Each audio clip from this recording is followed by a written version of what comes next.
हरिओम. चिंतन प्रवचन क्रमांक 50. उणीव. अफलातून नगरीमधील बाळकोबांचा बाळू जर्मनीला पुढील उच्च शिक्षणासाठी गेला. तिथे सुखरूप पोचल्याचा त्याचा फोन आला. बाळकोबाने फोन बंद केल्यावर सौ बाळकोबा म्हणाल्या, घर कसं अगदी सुनं सुनं वाटतंय, मोकळं मोकळं वाटत आहे. घरामध्ये बाळूची उणीव दोघांनाही भासत होती.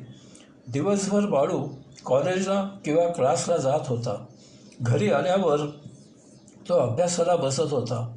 जेवणावर आईबाबांशी थोडा वेळ बाळू बोलत असेल तेवढाच, बाकी तो त्याच्या नादात असे. म्हणजे संबंध दिवसभरात फार तर 2 तास त्याचा आईबाबांजवळ संबंध येत होता. परंतु आता तो जर्मनीला गेल्यावर त्यांना बाळूचा तो 2 तासाचा सहवासही मिळत नाही आहे. त्याची उणीव भासत आहे. म्हणून चैन पडत नाही आहे. कारण जरी त्याचा प्रत्यक्ष सहवास जास्त नव्हता तरी तो घरी आहे, नगरातच आहे, सायंकाळी घरी येईल ही भावना होती. आता तसं नाही. दिवसभरात आपल्याला आपल्या पायांची किती वेळा आठवण होते, परंतु ठेच लागल्यावर आपण लगेच पायांची काळजी घेतो. दिवसभरात आपल्याला आपल्या देहाची किती वेळा आठवण राहते, परंतु ताप आला, आजार झाला की लगेच आपण देहाची काळजी घेऊ लागतो. स्वास्थ्य असले, सर्व काही सुरळीत असले की बेपर्वाई असते. जे आहे त्याकडे आपले दुर्लक्ष होते, कारण जे आहे ते गृहीत धरले जाते. परंतु जे नाही त्याचा आपण विचार करत असतो.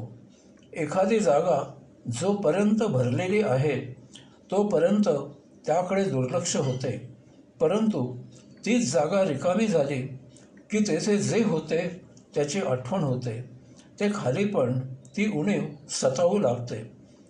मित्र एकत्र जमतात आणि तेथे हजर नसलेल्यांविषयी गप्पा मारू लागतात. दरवर्षी गणपती येतात आणि काही दिवसांनी त्यांचे विसर्जन होते. पुढे काही दिवस त्या जागी गणपती ठेवलेला असतो ती जागा रिकामी जाणवू लागते. आरत्यांची आठवण येते. जन्मतःच पैशांची विपुलता असणाऱ्यांना पैशांची काळजी नसते, परंतु दुर्दैवाने जवळचे पैसे गेले की चणचण भासू लागते. पैशाची किंमत समजते, पैशांची उणीव भासू लागते.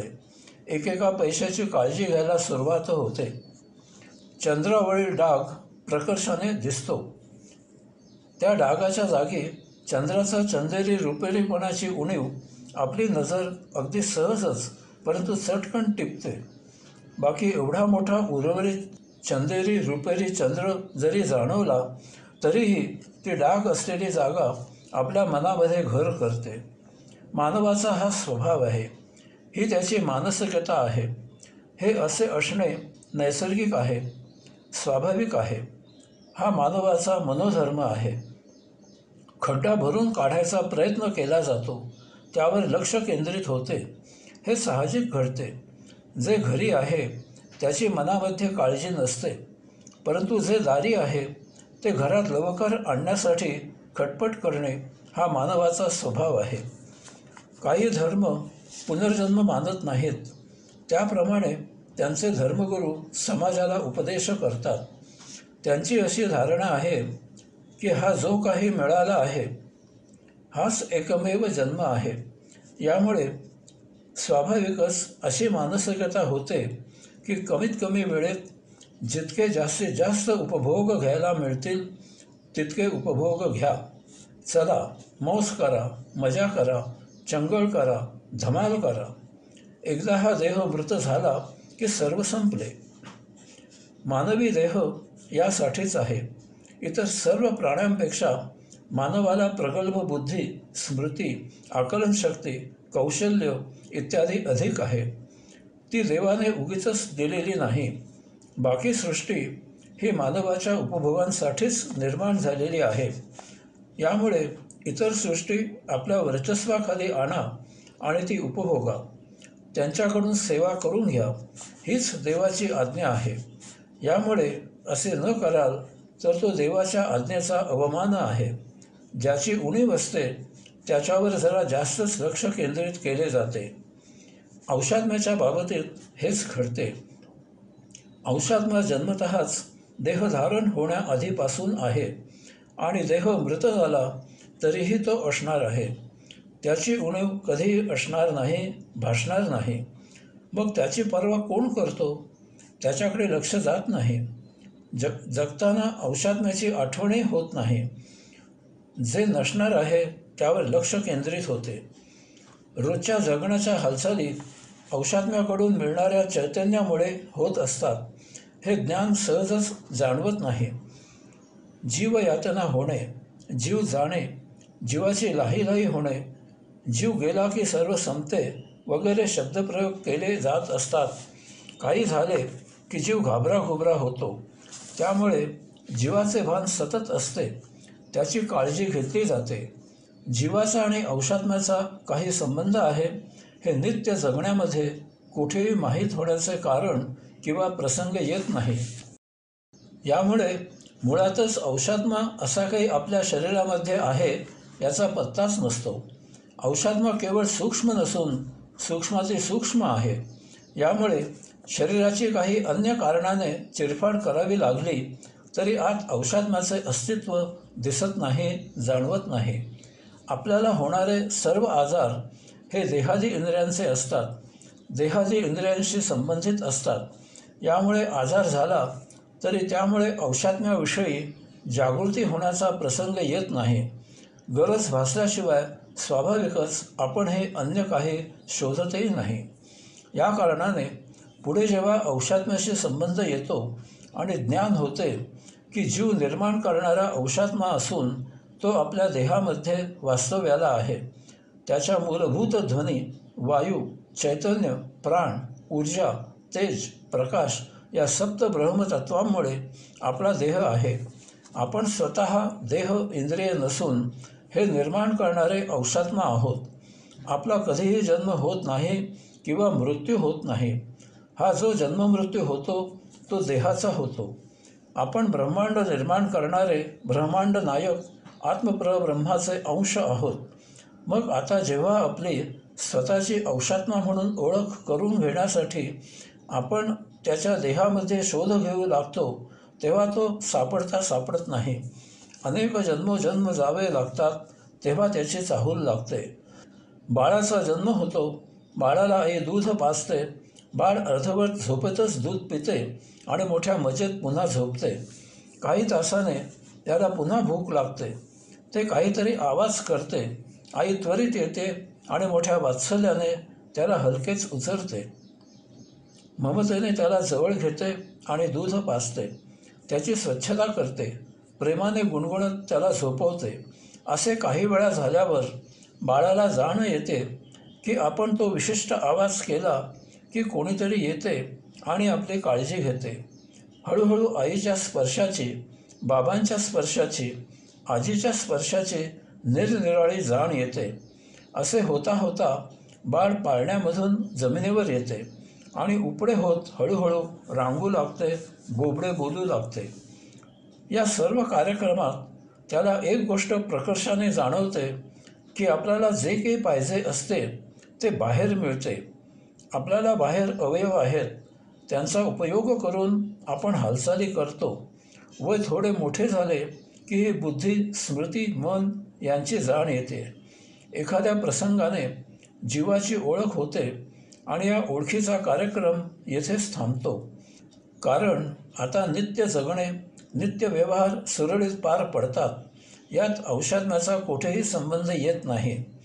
मंदिरात गेल्यावर कचेरीची आठवण होते आणि कचेरीत असताना प्रवचनाची आठवण होते.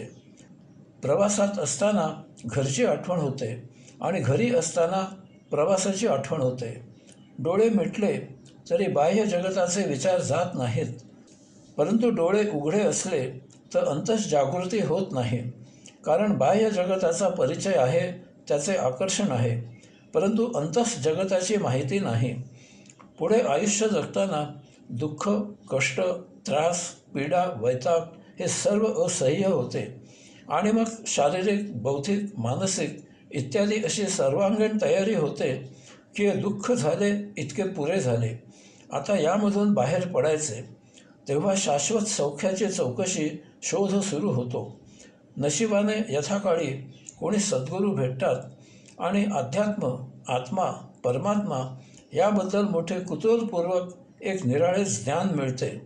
सद्गुरू सांगतात की देहाचे आत अंशात्मा आहे आणि तेच आपण स्वतः आहोत.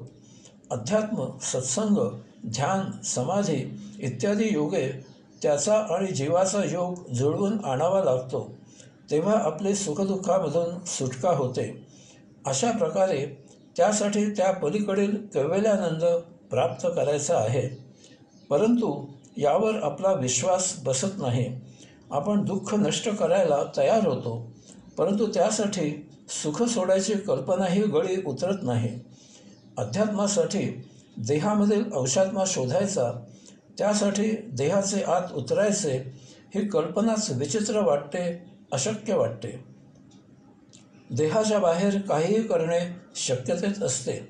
त्यासाठी प्रयत्न तर नक्कीच करता येतो, परंतु देहाच्या आत कसं जायचं, तेथे शोध कसा घ्यायचा? कारण इतक्या वर्षांच्या जगण्यामध्ये आपण सतत बाह्य देहादी इंद्रियांचा उपयोग करत आहोत, परंतु कधीही अंशात्माचा उपयोग केलेला नाही. जगत असताना देहाच्या आत कसे जाणार आणि यामुळे आपले कधी काही अडलेही नाही. बाह्य इंद्रिये प्रत्यक्ष दिसतात, आपण त्यांचा पदोपदी उपयोग करतो. सूक्ष्म आणि शिवाय अंतस असूनही बुद्धीची चुणूक अभ्यासात, व्यवहारात जाणवते. तसेच सूक्ष्म आणि शिवाय अंतस असूनही स्मृती आपण दिवसभरात अनेक वेळा वापरतो. याचप्रमाणे सूक्ष्म आणि शिवाय अंतस असूनही मन त्याची उपस्थिती प्रत्येक वेळी दाखवत सिद्ध करत असते.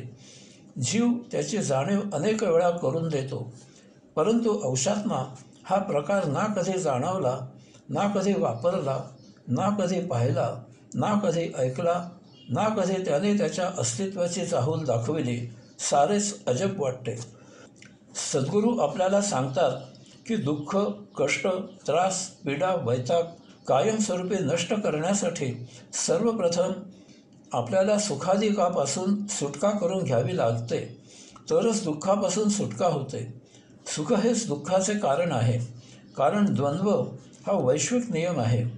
जगताना पदोपदी आपण या द्वंद्वाचा आश्रय घेत असतो. यामुळे जगताना दुःख, कष्ट, त्रास, पीडा, वैताग आपल्याला सहन करावाच लागतो आणि तरीही आपली राहणी या द्वंद्वाच्या अतीत गेल्याशिवाय यामधून कधीही सुटका होत नाही. आपल्या जगण्याचा हा एक महाविचित्र चमत्कारिक भाग आहे आणि यापासून सहजासहजी सुटका होत नाही.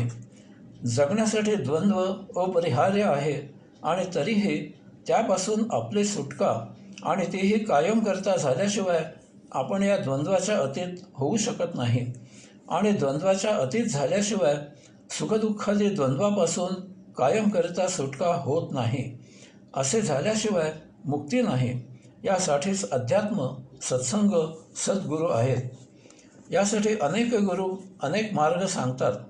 काही गुरु याचा गैरफायदा घेऊन साधकांना आकर्षित करण्यासाठी नृत्ययोग नावाचा एक उड्डण योग आधुनिकतेच्या नावावर साधनेचा प्रकार म्हणून सांगतात. यासाठी महान संत, महान भक्त होऊन गेलेल्या बिचाऱ्या मीराबाईचा नृत्याचा उपयोग म्हणजे वास्तवात दुरुपयोग करून घेतात. कोठे कृष्णाच्या भावभक्तीने ओथंबलेले वीणेच्या नादलहरीवर मीरेचे देहभान हरपून त्याच भावविश्वात रममाण झालेल्या अवस्थेत उत्स्फूर्तपणे सुचलेली भजने गात गात केलेले भावनृत्य आणि कुठेही उड्या मारत धिंगाणा घालत नाचणे या आधुनिक जगतात सर्वसाधारणपणे लोकांना वाटेल तसे नाचायला आवडते. अशा प्रकारे अध्यात्माच्या नावाने नाचायला मिळाले की साधक येतात. असे गुरु याचीच वाट पाहत असतात. ते साधकांना आपल्या भजनी लावतात आणि त्यांच्याकडून धन जमवून परदेशी वाऱ्या करत स्वतः मोठ्या चैनीत राहतात. तर असे काही विचित्र बिभत्स न करता आपल्याला स्वाभाविक नैसर्गिक मार्गाने द्वंद्वापासून मुक्त होता येते. आपण जन्माला आल्यापासून देहत्याग होईपर्यंत जगण्यासाठी संपूर्णपणे कुटुंबावर, समाजावर अवलंबून आहोत. शिक्षण वगैरे झाल्यावर कर्मयोगाला अन्य पर्याय नाही, कारण आपण स्वकमाई करून आणि तेही स्वधर्माने प्राप्त स्वकर्म करून आपला चरितार्थ चालविला पाहिजे. यासाठी कोणीही कोणावरही अवलंबून राहू नये. तसे राहणे हे अयोगिक आहे. याचप्रमाणे कुटुंबापासून, समाजापासून दूर जाणे हे अनैसर्गिक आहे. कारण एकतर सृष्टीनियम सुरू राहिला पाहिजे, त्याशिवाय अमुक्तांना पृथ्वीवर यायला मिळणार नाही. दुसरे म्हणजे आपला जन्मच होणार नाही आणि झाला तरी आपले संगोपन होणार नाही. यास्तव सम्यक जीवन जगायला शिकावे. देहादी धर्मासाठी अत्यावश्यक इतके मिळवून त्यात आनंदाने राहावे, तरच आपण द्वंद्वापासून दूर राहू शकतो. जास्तीचे धन मिळाले तरीही अत्यावश्यक गरजा भागवून उर्वरित धन स्वतःच्या वृद्धापकाळासाठी जतन करावे आणि याहीपेक्षा जास्त असलेले धन योग्य गरजूंसाठी सत्कारणी द्यावे. जवळ बाळगू नये. हे करताना त्याग वगैरे भावना नसावी. याची जाहिरात करू नये, बोलबाला करू नये. स्वतःशिवाय अन्य कोणाला हे माहीत नसावे. यामुळे आपण समाजात राहूनही समाजापासून अलिप्त राहू शकतो. अनावश्यक उपभोग घेतल्यास एकतर सुख तरी मिळते किंवा त्याविरुद्ध दुःख तरी होते. अर्थात असे काही झाले तरी द्वंद्वाच्या वैश्विक नियमाप्रमाणे सुखदुःख यांची उलटापालट सतत होत राहते. यापासून अध्यात्माशिवाय सुटका होत नाही. यामध्ये मनाचा फार मोठा अडथळा असतो. त्यासाठी आपण कोणताही नियम वगैरे करून त्याग करू नये. कारण नियम केला की त्याविरुद्ध वर्तन करायला मन उचंबळून येते. त्याग केला की त्या गोष्टीची उणीव होते आणि त्याची आठवण होते. यास्तव सम्यक जीवन जगताना सहजता असावी. कुटुंबामध्ये, समाजामध्ये राहताना स्वतःच्या या अनुभवामधून भौतिकाचा फोलपणा जाणवावा आणि मग फळ पिकल्यामुळे परिपक्व होऊन झाडावरून ते अलगद गळावे. तसे यामधून अयोगिक वर्तन आपोआप बंद व्हावे, त्याचा त्याग व्हावा. शरीर स्वास्थ्यासाठी आणि मनस्वास्थ्यासाठी नित्य नियमित दररोज योग साधना करावी, परंतु यात नियम नसावा. एखाद्या दिवशी काही कारणाने योग साधना झाली नाही तर विचलित होऊ नये. योग साधना करू लागल्यावर त्याचा सुंदर परिणाम म्हणून अयोगिक वर्तन आपोआप क्षीण होते आणि यथाकाळी बंद होते. तसेच याचबरोबर घरच्या घरी दररोज नित्य नियमित स्वतःजवळ एकांतात बसायला शिकावे. बस इतके पुरेसे आहे. या योगे बुद्धी, स्मृती, मन जीवात्म्याला सन्मुख होतात. जीवात्म्याच्या अपेक्षेप्रमाणे योगिक आचरण करतात. औषात्म्याचा योग जुळून येतो आपोआप घर बसल्या. कुटुंबात राहून समाजापासून दूर न जाता कैवल्यानंद मुक्ती प्राप्त होते. हरिओम.